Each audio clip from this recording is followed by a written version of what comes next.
Bonjour Myriam. Merci beaucoup de nous accueillir dans ton atelier pour ce premier numéro de Courant d'art pour l'année 2007. Il est très beau ton atelier. Oui, ça me fait plaisir de vous recevoir. C'est vrai qu'en plus, il y a beaucoup d'œuvres. Il est encore un peu sombre, mais c'est vrai que j'ai des bonnes conditions de travail. C'est vraiment, j'ai de la chance, c'est vrai. Alors, on est venu te voir, ce n'est pas tout à fait par hasard, mais c'est parce que tu exposes à partir de ce week-end sur les planches du Théâtre de Lille, une exposition qui s'appelle Lumière. Explique-nous ça.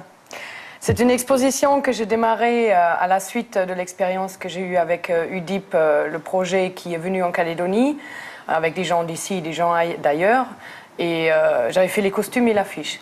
Et par la suite, l'idée, déjà, il fallait trouver quelque chose parce que c'est des expériences qui sont assez prenantes et il faut arriver à se retourner vite et recommencer à travailler vite sur autre chose.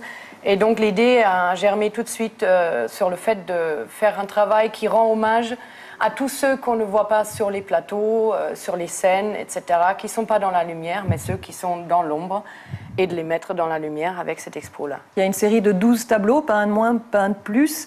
Il y a une raison à ce chiffre ? C'est pas tellement... je ne suis pas trop dans la numérologie, donc je pense que c'était quelque chose de circonscrit, effectivement. Ce n'est pas une série qui peut s'étendre à l'infini. Elle est comme une pièce de théâtre, quelque part, doit avoir une certaine dynamique, commence, monte en tension, et puis a une chute finale. Donc là, oui, l'expo, pareil, il y a un tableau qui est quelque part une chute finale, qui met un point aussi à la chose. Et je me suis arrêtée à 12 parce que c'est des tableaux en plus qui sont très très longs à faire. Et que la chose me semblait cohérente comme ça. Il faut dire aussi que en fait, tu as écrit une pièce de théâtre et ces tableaux illustrent cette petite pièce. C'est-à-dire que la pièce, elle n'est pas forcément une pièce à être jouée. Je pensais que c'était aussi intéressant d'écrire une pièce et il y a vraiment un dialogue entre la pièce et les œuvres. La pièce rentre dans les tableaux, mais les œuvres ne sont pas non plus illustrations à la pièce. Enfin, c'est un mélange, je pense, qui, effectivement, doit rester probablement énigmatique sur certains points, mais c'est voulu aussi. Et il faut le prendre comme ça. Et surtout, on va l'installer d'une manière théâtrale, puisqu'on va faire une scénographie sur la scène du Théâtre de Lille avec ces 12 tableaux. Voilà, et ça va correspondre donc à la soirée d'inauguration de saison au Théâtre de Lille. Dominique Ferrier, le nouveau directeur, a tout de suite été partant pour faire ce travail avec toi? Oui, mais il a été partant parce que je lui ai montré les premières œuvres. C'est vrai que j'ai eu cette idée et j'ai d'abord même pas pensé vraiment lui en parler. Parce que je n'avais pas trop réfléchi où l'exposer la série non plus. Et c'est vrai que quand je lui ai montré les 3 premiers, en disant « réfléchis si jamais ça peut correspondre », il est revenu me voir une semaine après et il m'a dit « voilà, la soirée d'ouverture ». Et c'est vrai que c'est intéressant. Du coup, on a une expo, on a quelque chose qui se passe qui n'est pas du théâtre proprement dit. En même temps, on présente tout le travail qui va être montré sur la scène par la suite en cette année 2007. Et il y a beaucoup de projets intéressants, il me semble. Donc voilà, je pense que ça risque d'être une rencontre agréable. Alors Myriam, c'est toi qui as eu l'honneur d'inaugurer ce nouveau concept avec la visite des ateliers d'artistes, mais c'est également toi qui vas avoir peut-être la lourde tâche d'inaugurer une nouvelle petite séquence dans Courant d'art, à travers laquelle on va essayer de connaître un petit peu mieux nos invités. Tu es prête? Oui. Allez, on y va. Je vais essayer. Tu vois ces petites boîtes-là, dedans il y a différents questionnaires. Donc on va laisser un petit peu le hasard faire les choses et je vais te demander donc de tirer un petit papier et on va choisir ton questionnaire en fonction de ça. Donc voilà, à toi l'honneur. Aïe. Hop, celui-là. Ok. Alors ce sera pour toi un portrait chinois. Ah. Allez, c'est parti. Si tu étais un animal. Je pense, tiens, le chat là. Une couleur.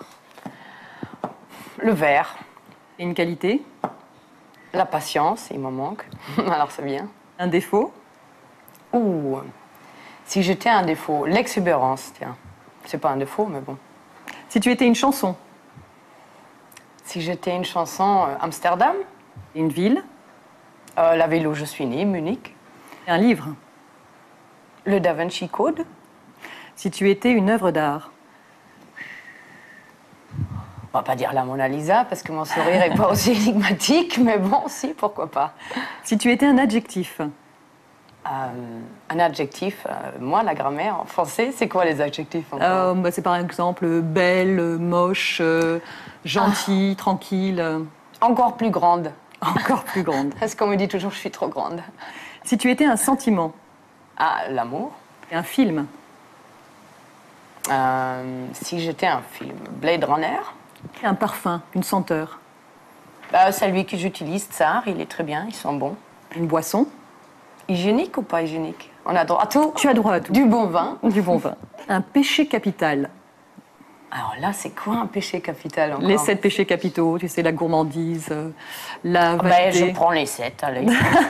D'accord, si tu étais un plat, Un plat de spaghettis. un juron, Bordel. un regret. Ah, il faut essayer de ne pas avoir de regrets. Et enfin, si tu étais une devise.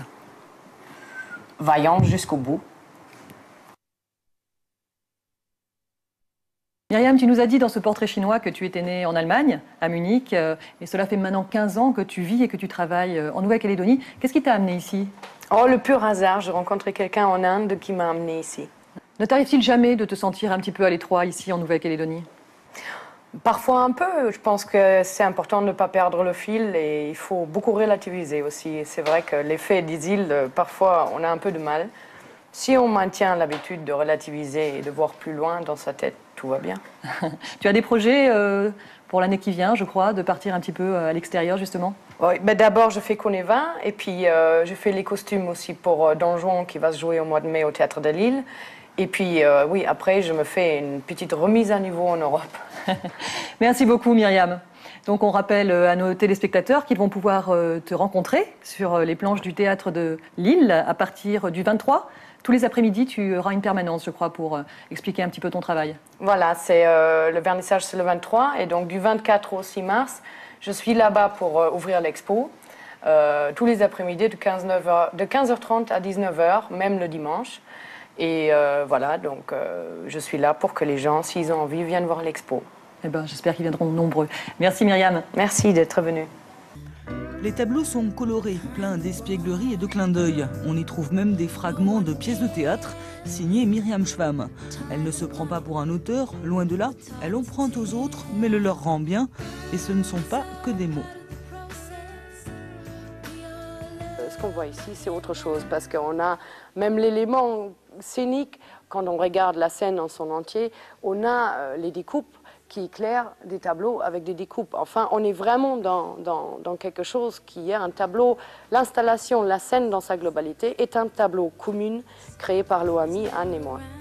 Myriam Schwamm et toute l'équipe jouent avec les ombres et les lumières des spectacles. Et c'est à voir absolument au Théâtre de Lille jusqu'au 7 mars.